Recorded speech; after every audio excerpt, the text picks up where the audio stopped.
তো হ্যালো বন্ধুরা, আজকে আমি আবার একটা নতুন রিঅ্যাকশন ভিডিও নিয়ে চলে এসেছি। ঠিক আছে, মানে দেখো এই পৃথিবীতে কত রকমের ট্যালেন্ট আছে। ঠিক আছে, আমি যে ভিডিওটা আপনাদেরকে দেখাতে চলেছি এই ভিডিওতে দেখবেন এত একটা পাতলা এত লম্বা একটা সুপারির গাছে, হ্যাঁ, কি করে একটা ছেলে 1 মিনিটে 5টা গাছের সুপারি পারতে পারে, সেটাই হচ্ছে তার একটা স্পেশাল ট্যালেন্ট। তো সেটাই বলছি, এই পৃথিবীতে ট্যালেন্টের কোনো কমি নেই ভাই। যদি তুমি তোমার কাছে ট্যালেন্ট থাকে তুমি সবার কাছে সেরা, তুমি মানে নিজের কাছে সেরা, বুঝেছেন? তো চলো দেখো এই ভিডিওটা দেখো, আর কেমন হয়েছে সবাই কমেন্ট করে জানাবে এই ভিডিওটা তোমাদের কেমন লাগলো। ঠিক আছে, যদি তোমার যদি ভালো লাগে তাহলে আমি আরও নতুন নতুন রিঅ্যাকশন ভিডিও তোমাদের জন্য নিয়ে আসবো। ঠিক আছে, ছেলেটা কি বলছে একবার শুনুন আপনার মন দিয়ে, তারপর বুঝতে পারবেন।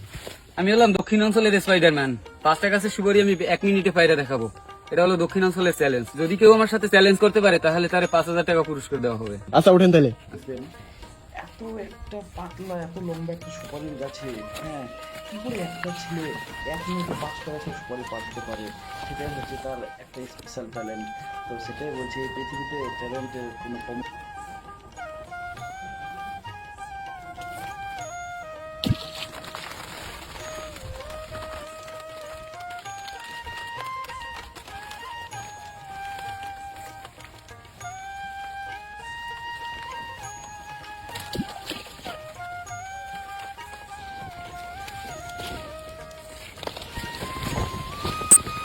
তোমরা খালি একবার ছেলেটার ট্যালেন্টটা দেখো, দেখে ভাবো, নিচে না নেমে ডাইরেক্ট এক গাছ থেকে আরেক গাছে লাফ দিয়ে উপরে উপরে যাচ্ছে। ভাবো তাহলে কি কি সুন্দর ট্যালেন্ট, ভাবো তাহলে। আর তাও আবার স্পিডে, ভাই সত্যি ছেলেটার ট্যালেন্ট আছে।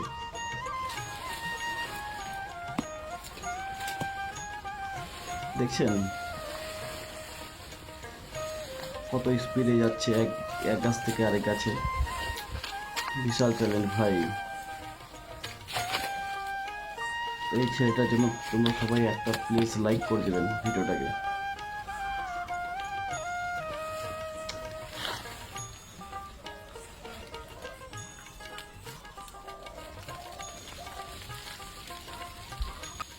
ভাই এতগুলো সুপারির পিছনে বেঁধে এক গাছ থেকে আরেক গাছে লাফ দেওয়া খুব একটা রিস্কের ব্যাপার, কিন্তু বাট ওর কাছে দেখো কিছুই মনে না, কারণ তার হ্যাবিট হয়ে গেছে, তার অভ্যাস হয়ে গেছে এইভাবে সুপারি পেরে পেরে।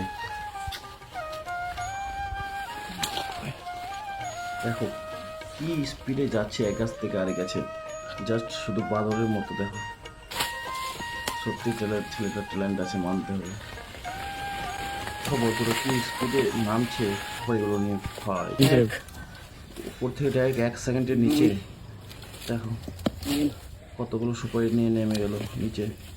যদি তোমাদের ভিডিওটা ভালো লাগে তো অবশ্যই লাইক করে দিও এই ছেলেটার জন্য। 1 সেকেন্ডের নিচে দেখো কতগুলো সুপারি নিয়ে নেমে গেল নিচে। যদি তোমাদের